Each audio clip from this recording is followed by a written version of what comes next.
The EP Podcast. Heard everywhere podcasts can be found, and always at theeppodcast.com.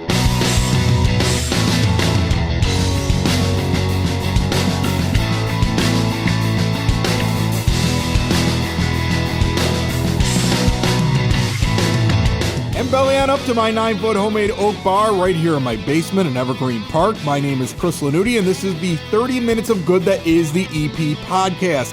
Out each and every Monday, a brand new episode on demand. And if you miss one, don't worry. You can always go back and listen anywhere podcasts can be found, and always at theeppodcast.com. And every once in a while, we do a special weekend edition, and I'm thinking about doing that just in time for the big 4th of July parade happening this Friday, July the 1st, right down 95th Street. Look for the EP Podcast out there. I'm going to bring out all the swag you can handle. This episode and every episode of the EP Podcast brought to you proudly by the First National Bank of Evergreen Park. You need a bank you can rely on, one that knows this community and provides customized accounts and offers just for us. Count on the First National Bank of Evergreen Park, located in that iconic building at 95th and Pulaski. They are a locally based community bank committed to the people and businesses right here. And now when you open up a Total Access checking account, you get a $300 bonus.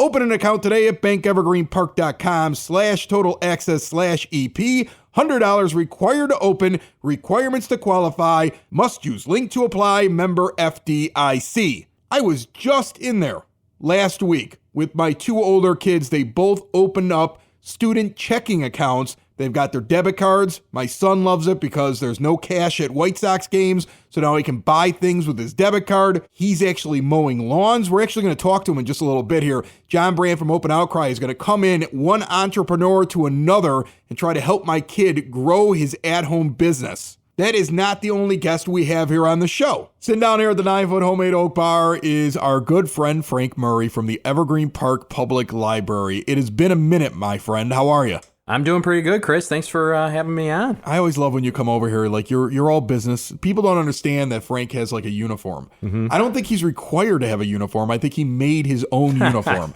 So he comes over. He's got his polo shirt. He wears like you got the hanging placard. Yep. You know, that's your. I don't know what that is. That's my key card to get in and out of the building. Right. Otherwise, if it's not around my neck, it's lost somewhere, buried under some paper on a desk somewhere. Right. It's security access to the library is what it basically is, right? You and NORAD have the exact same security protocols to get in and out of some of the rooms that are in the library. Pretty much, yeah. And then he wears his name tag so that if he goes out to the store or something like that, people can easily identify him as Frank Murray. Really, for me, Chris, I forget sometimes who I am. No, look. Oh, there it is. Oh, Frank Murray. There we go. Yeah. Oh, yeah, I work at the library. Okay, yeah. All right. There we go. Right. That's me. All right. Well, we're going to have to put aside a book security and remembering your own name for a moment and find out what you got going on. I've noticed that you have, like we've been talking about it here on the show, I noticed that you've done an awful lot of stuff. I think we mentioned it the last time you were on with animals. Like you're really into animals. Like you're trying to create your own zoo inside of the library. Yeah. This must be very exciting for you. How has that gone? That has gone tremendous. We had, for our Reptiles Exotic Show, Chris, believe it or not, we had about 150 people in the library for that. That was the one you promoted on the EP Podcast, right? Correct. Interesting. I wonder how. I don't know how that happened. Maybe. All of a sudden you got a big crowd. Yeah. Man. All right. So you did that. Reptiles were everywhere. Okay. Reptiles on the books, reptiles on the children, reptiles all over the place. They had a lot of fun. It was great. And then our other big event this summer was the community camp out that we just wrapped up. Was it last weekend already? That sold out quick. Not everybody was able to do that. Right. We had a waiting list, so I apologize to those who didn't get in, but it was a fantastic event. Everything went wonderfully. We had numerous sponsors. Thank you to all of them. Did you get good weather? Amazing weather. It was about 86 degrees was the high, and then for those sleeping over, the low was 61, so it was great sleeping weather. And hats off to the staff that put that together, especially Mary Black. She's our teen librarian. She led the charge on that. She did an amazing job. How late did children stay up at that? Did you stay over at that? I did. I would imagine that's one of those where people are like, go to bed, and the kids are running around in the park at like midnight. Yeah, so we kind of had a lights out, like we doused the flames and kind of turned the lights off at like around 9 o'clock.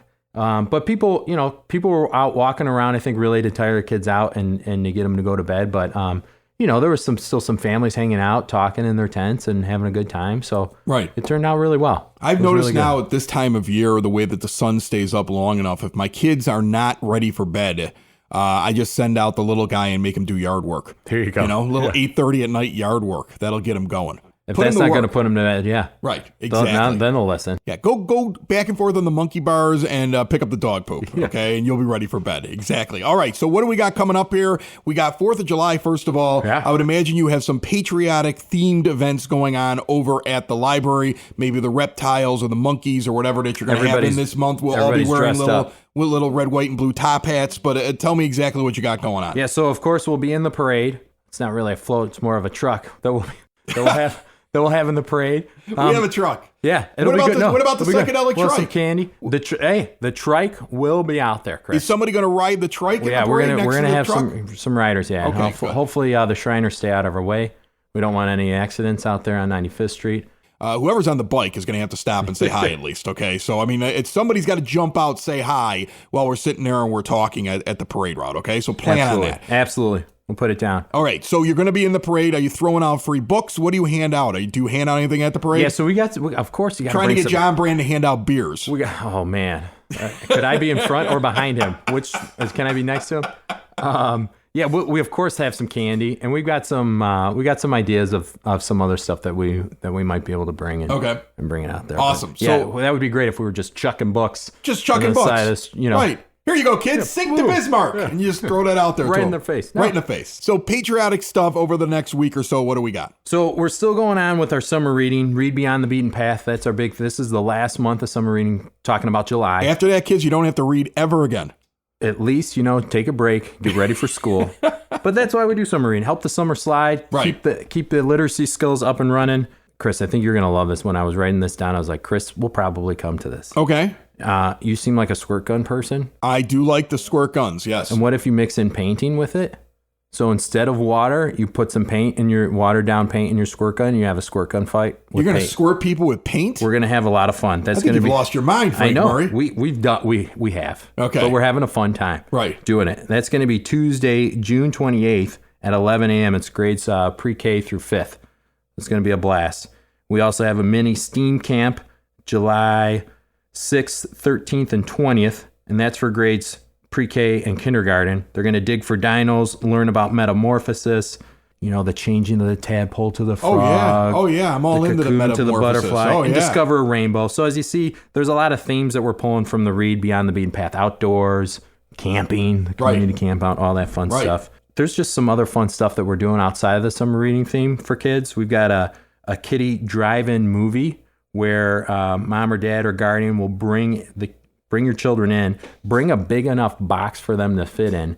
The first 15, 30 minutes of the program, you jazz up the box as a car. So you literally got that drive-in movie theater experience. And then you watch an awesome movie. You know what I like? You know what I like about this is that you came up with, kiddie drive-in movie, or is that what you're calling it? Yeah, Kiddie drive-in kiddie movie? drive-in movie. Right, but this could easily be called "Put your kid in a box and turn on the TV." That's what that's exactly what this is. Hey, and great. And if it, Box up your children and put them in front of and if it's a screen. if it's an idea you can take home and use, excellent. Even better. Another point for the library right there. 1, 2, 3. How many feet is it? 9, How many feet is it? 9, How many feet is it? 9, It's the homemade 9-foot oak bar. How many feet is it? 9, How many feet is it? 9. How many feet is it? It's the homemade oak bar. We're down here drinking at the homemade 9-foot oak bar. And I know wish you were here and not so far away from the homemade 9-foot oak bar. Is it leek? Is it teak?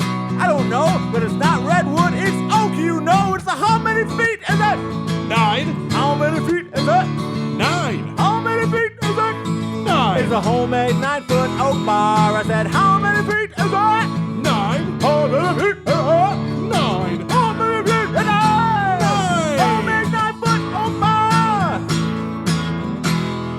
Homemade 9-foot oak bar. While you're making your plans for this week, and it will be a busy weekend here in Evergreen Park, do not forget that the absolute best and authentic Mexican-American food you can find in the area just outside of the EP at Americano's Restaurant just north of 111th and Western. I was in there recently with the kids. They love the empanadas. We also enjoyed when we could get the big taco family dinner. Like, everybody got to pick the different kinds that they wanted. It comes out in a big platter with sides. Everything from steak and chicken and pork to brisket, fish, shrimp, chorizo and sweet potato, pork belly tacos that will make your mouth drool just thinking about them after you've had them for the first time. Big, beautiful bar in there.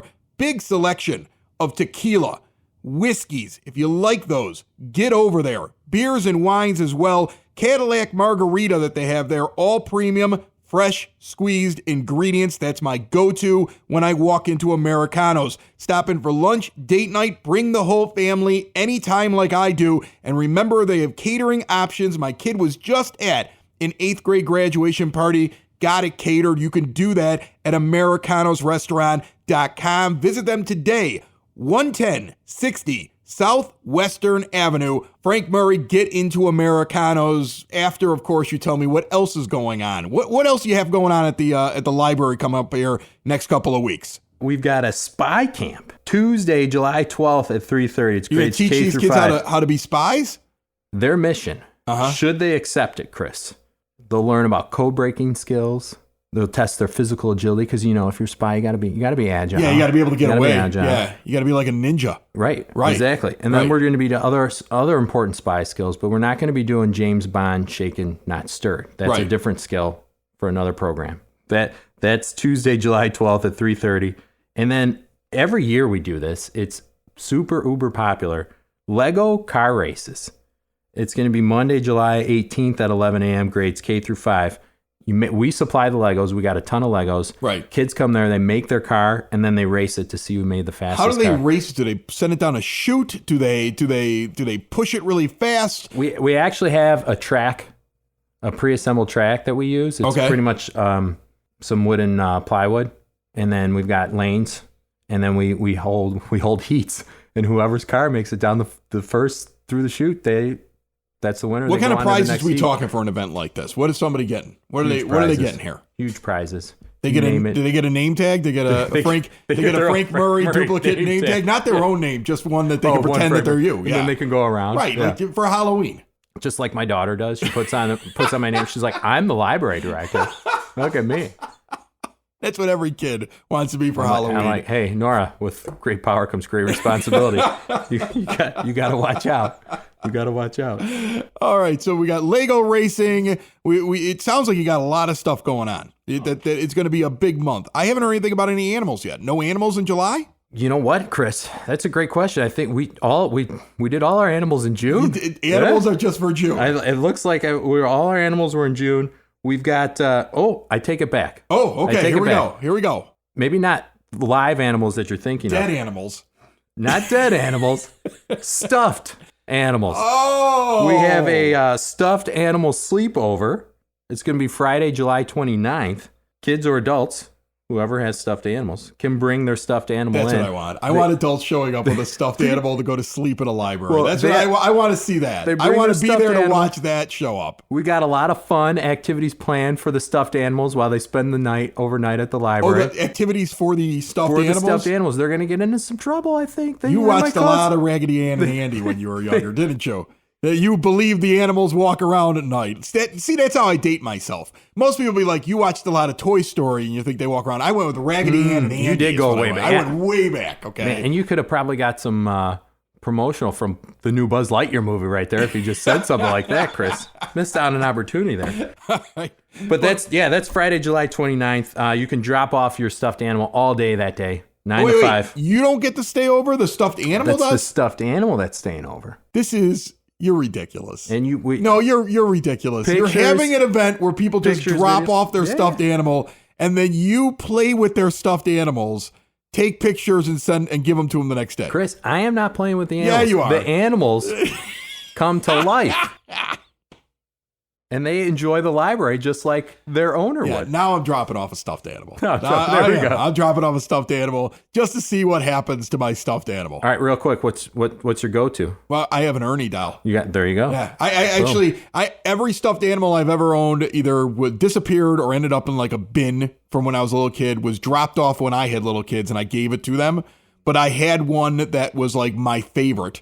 His arms were ripped off like 7 times. They've been sewn on 7 times. He's been restuffed 4 or 5 times. He's sitting somewhere in my boys' room right now. He's got one eye, and he's like the original Ernie from Bert and Ernie from 1977. Okay, he's only got one eye. The other eye's gone. He's Pirate Ernie. He's Ernie after Ernie got a terrible addiction and disappeared on the streets for years and came back with one eye. That's what it is. The Ernie Pirate. I'd love to hear how Ernie does the arr. Yeah. I'm sending one eye to Ernie, and we're going to see what kind of fun he can have. One eye Ernie. Yeah. Wait till he tells all the other animals about his life experiences.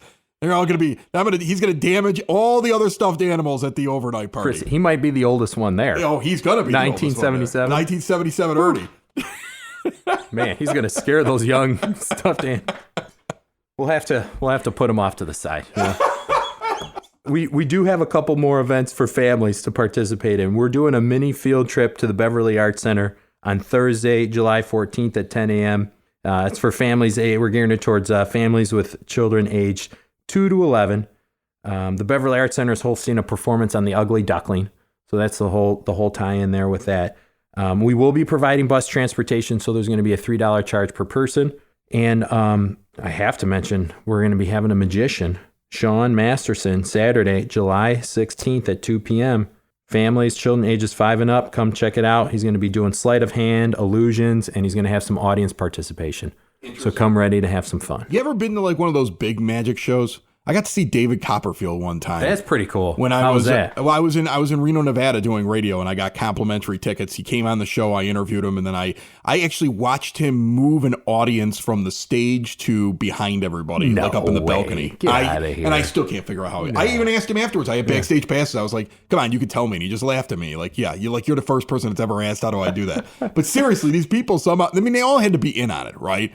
Like, it must be like something where like they're plants in the audience, because they all come up, they all sit on the stage. He like randomly is selecting them. And then like he draws the curtain, or he does this thing where it's like, it only takes like a few seconds. Mm-hmm. And somewhere along the line, they have to be transported up there really quickly. Like they must run up the stairs, and I don't know how they do it. But yeah, somehow he transported like 50 people from the stage up to the balcony in a trick. Yeah, probably a bunch of actors with twins, right?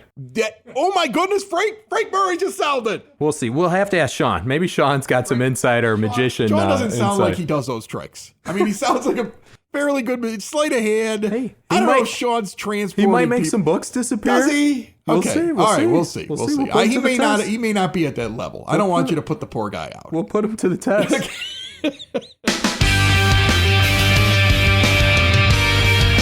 One of the great Evergreen Park businesses that I am so happy that we are associated with right now, Hyatt Home Medical Equipment on 95th Street. The parade will be going by them on Friday, along with all the other businesses along 95th.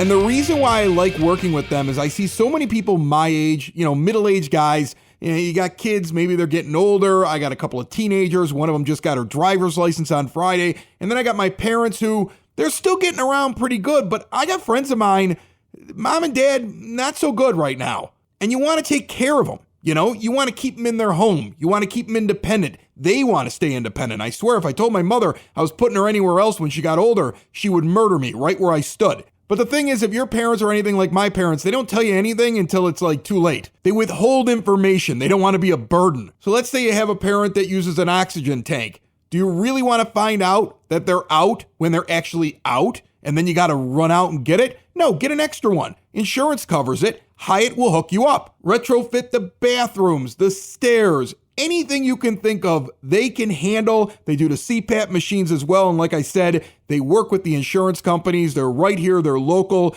They are available to you. And when you mention the EP podcast at Hyatt Home Medical Equipment, you get a discount. Reach out today. You can check them out online, hhme.com, or stop in and see them 3518 West 95th Street, right in the heart of Evergreen Park. Down here at the 9 Foot Homemade Oak Bar, I have two guests that have been on the show before. One is on a good portion of time. I like sitting down talking business with him. I like talking beer with him. John Brand from Open Outcry. Hey, How buddy. are you, my friend? I'm good, man. How are you? I'm good. And we have my 14-year-old son down here who has been on the show a few times, was reintroduced to everybody last week. He started his brand new lawn mowing business, which he started his own company, and I thought you would think this was interesting that we have a young entrepreneur here in Evergreen Park. Dominic, say hi to everybody. Hello. All right, so he started his new lawn business, Jake and Dom's Lawn Service. Jake and Dom's Lawn Service. Okay. Catchy name, right? Catchy name, yes. I mean, Yeah. it kind of gets to the point. Right. Yeah. Yeah, it kind of gets to the point. All right, and you had That's what we were going for. what I think is funny is that he's done all this work on this thing.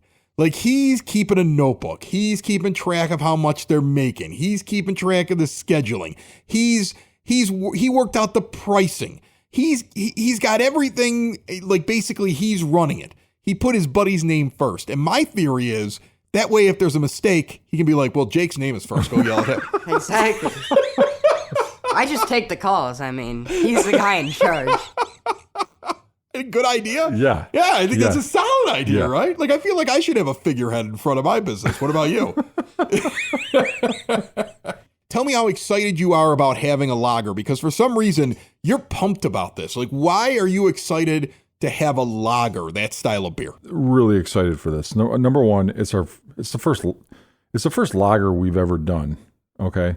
And with Eric now in the brewery, doing his thing, and him now 4 months in and more comfortable, lagers is something that he has said from day one that he wants to introduce more lagers on the draft line to complement a beer like Speculator, which is a great idea to me. It sounds fantastic. Eric is also very, very exceptionally skilled brewer as well, and he has experience doing lagers at previous breweries, and I've had those lagers before, and I'm telling you, they're exceptional. It sort of is a new thing for us because we've never done one before. And it's also the number one request that we have gotten behind that bar in the last couple of years is, why don't you do more lagers? So here we are, and I'm excited for it, and I'm looking forward to sharing that with everybody. That's awesome. And you know what's great about it is that he knows how to make a lager, right? So it's new for you, but he knows what he's doing, correct? He's done it for years, and because lagering techniques are it's a little bit different than what we historically done with brewing straight up ales. Lager yeast is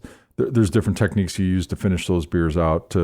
Not only has he brewed lagers before in the past, but he's also packaged lagers before, which also requires a different skill set. His previous brewery, they were actually canning beers and putting them out into the world, and to do that with lagers requires a little bit more skill.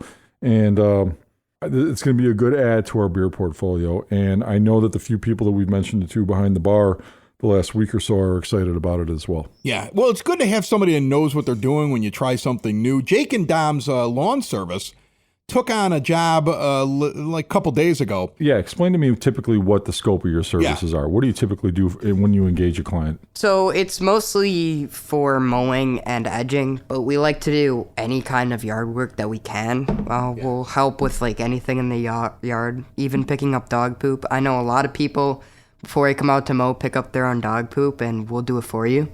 He'll pick up somebody's dog's poop. So like the full suite, Yeah. the full service. This is an enterprise. This is a white glove lawn service. Oh yeah, that's definitely what this is. And I think you would enjoy this story here because I thought this was great. He goes to somebody's house who is highly satisfied because when he does the lawn and the edging, it looks great. Yeah. It really does because he knows what he's doing. Yeah. He's been doing it for years. He's cut grass here. He's really good at it, right? So he's doing such a good job that when he's done, another neighbor who's next door to this client walks out and goes, "You guys, you cut people's lawns?" And they go, "Yeah." And he goes, "What do you charge?" And they told him. So he goes, "Cut my lawn. I'm going out," and the guy pays him in advance and he leaves, right? He sees the lawn. He thinks it's so good. He's like, "I'm paying in advance." Okay. So these guys cut the lawn. As soon as they're done cutting the lawn, they text me like, "Hey, we're done," because they were a little bit further away, and I said I would drive them over and drop them off that day. They were in a different quadrant in Evergreen Park. He's got to find places closer to the house. I work for this company now, driving it around. It's kind of ridiculous. And as I pull up, there's an entire lawn service standing at the address that they're at. The guy hired them and had yet to fire his regular lawn service. These guys showed up. There's 4 of them in a truck with all kinds of and the guy must have said, "Oh, you're only $20 and $10 for edging? You do my lawn." He never called the other guys. These guys showed up. And we're like, and you were telling me they all spoke Spanish, right, Don? Yeah, they all did. Yeah, so he's getting yelled at in Spanish. He doesn't speak Spanish, right? Okay. No, they kept, there was one guy that kind of spoke English, and from what I could pick up, it was like, "Is this your lawn?" Right, he was very That's all upset. I could pick up, and I just said, no. Yeah, he was like, "Wait a minute. This is one of our jobs." And so he learned a very quick lesson. I told him afterwards, I said, "It's not up to you to tell those people they're being fired." Yeah. Because you undercut them price-wise. Yeah. It's really up to the owner who didn't say a thing. Yeah, that's not your job. Your job is to cut grass. It was a bad business practice of that guy. Yeah. That was wrong of him to do. Yes. But on the other hand, the guy scheduled him now in the future, so he snaked the job from somebody else already. He's in it now, man. Next week when I show up for the interview, there's going to be a rat parked in front of your house. So I got some questions for you. A few questions on how you've designed the business, how you administer the business in your operations. So how do you obtain clients? What are your promotional or marketing efforts like? Well, currently we are, first off, my dad was kind enough to put out a virtual flyer on Facebook. Yeah. I put it out on all the social media that the EP podcast is Yes. on. Plus, he's running ads on the EP podcast. Yeah. It's always And nice. I'm giving him a good rate. It's always nice. It's always nice to know people in high places, right? Exactly. That always helps. He gets advertising from his father, too. He's getting leftover. There's not a lot of leftover ads. We're pretty sold out right now on the network, but he's getting open ad space. Okay, so you're leveraging the broadcast basement. Yes. The long tentacle that is the broadcast basement. Yeah. So you have scope and you have reach. Exactly. To that. And do you pay for that? No. You don't. Okay, so that's nice of you, Dad. Well, his father wants him to do well. Okay. And that's what you would do this, right? I mean, So, do you have people a- call it nepotism. I call it nepotism. But what's wrong with a little nepotism? Okay, I'm going to help the kid out.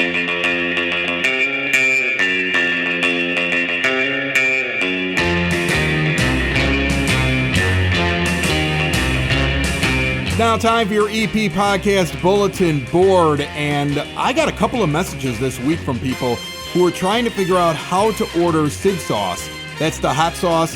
The couple that's here in Evergreen Park, they're growing the peppers here in Evergreen. They're making the sauce here in Evergreen. They were on the show before. It's the only hot sauce I'm using. And the question was, when I look them up on Facebook, I find all these Sid sauces. And I had to remind people, it's Sid sauce, S-I-D sauce. If you search that, you will find them. Door-to-door service, they'll bring it right there. A ton of different flavors. Check it out on Facebook today. The Evergreen Park Chamber of Commerce has their 2022 golf outing happening on August the 5th.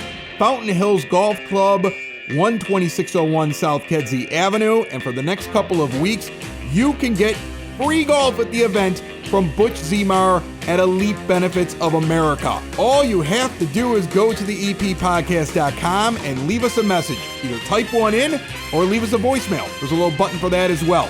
Tell us you want in the drawing. I've drawn a name for this week. A free round of golf with Butch at the event goes to Jason Treadwell. Congratulations, Jason.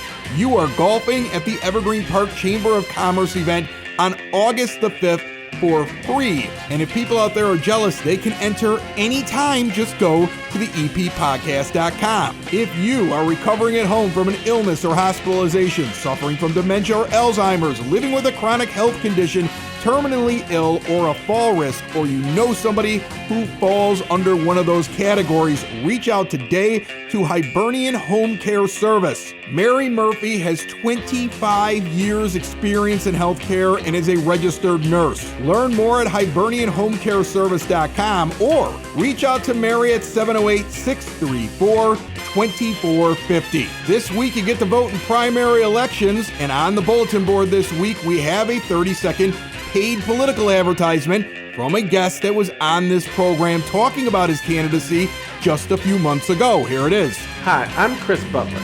I'm a husband, a father, the pastor of a mid-sized family church, and a 25-year veteran of community organizing. I'm running for Congress because we need a Democrat with the willingness to challenge party leadership when they want to stop fighting for the resources our communities need.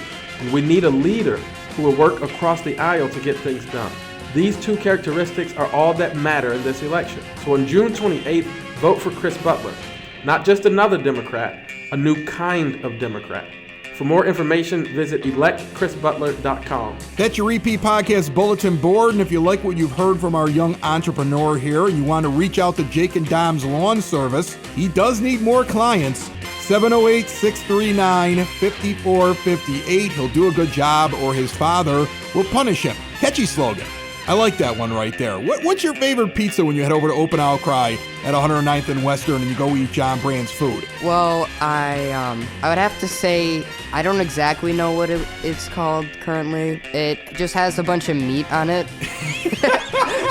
Just has a bunch of meat. I presume you're talking about the Vincennes, which is one of our best sellers. Yeah. It's Vincennes. The Vincennes 3 meats, which is fresh tomato sauce, Italian sausage, prosciutto, pepperoni, mozzarella, and provolone. The lager's out. I want people to make sure that they get out there and they try it. What's the name of it? We don't even have a name for it yet. I'm waiting. Eric and I are actually By the time this comes out, you'll have a name. By the time it comes out, we'll have a name. That's on the to-do list tomorrow for Eric and myself. Okay, so you're going to have a brand new lager that's going to be out there. The beers over there are spectacular. You've got some really good new stuff that he's put out there. I'm going to tell you something. It is fantastic. It really is. I think your place is going to. It always was a place that people should visit if they're in the craft beer. But I think you're going to get like not only your neighborhood people, you're going to become a destination that people are going to come down and want to try something that Eric's doing. He's like one of those travel to this place and try this beer. Well, that is certainly true, and we've seen that. His word has gone out in the Chicagoland area that Eric had left Moore Brewing Company and came down to Open Outcry. We are starting to see, again, like we were before the pandemic, we are starting to see people from the western suburbs, from the far south suburbs, coming down from the north side of Chicago because his name and his reputation does draw some more beer destination type travelers, people that are willing to travel out of their neighborhoods to go try different beers. And he has actually brought that back that we haven't seen since the pandemic started. So that's been very nice too. Get out there to Open Outcry, 109th and Western. I got one more thing to say. You got something for me? Yeah. Go. When is this airing? What? When is this airing? When is this one airing? Comes out Monday. Monday. Guess where I'm going to be on Friday? Where? In the Evergreen Park 4th of July parade. I know. With the 1948 Ford F5. We're going to have a band in the back of that truck. You're going to have a band in the back of the truck? I just want to say that it is very, very much appreciated that Evergreen Park and Mayor Burke reached out and asked us to be part of this parade because I've said many times on this show that the Evergreen Park community has been so supportive of us, and to be asked to join the community's 4th of July parade means a lot, and I'm very much looking forward to it. I'm trying to get my daughter to join me to ride shotgun in the truck with me. I don't know if that's going to be true or if she's going to do that or not. Right. But I'm looking forward to the parade. Well, most floats throw out candy, but you'll be throwing out beers, right? Nobody's throwing out beers, and I don't. I want to be asked back to the parade next year, so I won't be doing that. Not a big hose. You're not going to spray the crowd like a lager. No, that'd be a heck of a party. No. I want to be invited back. Another show is wrapped up. Another show's in the books. Another show is wrapped up. And then by the looks, it's going to be a good one. And we'll see you next week. And the nude is basement. And the nude is basement. Another show is wrapped up. Another show is wrapped up. Another show is wrapped up. And it's in the books. Another show is wrapped up. Another show is wrapped up. And by the looks, it's gonna be a good one. Nudies Basement. Broadcast Basement. The Nudies Basement. The Broad Basement. Slancha. The EP Podcast. Heard everywhere podcasts can be found, and always at the eppodcast.com.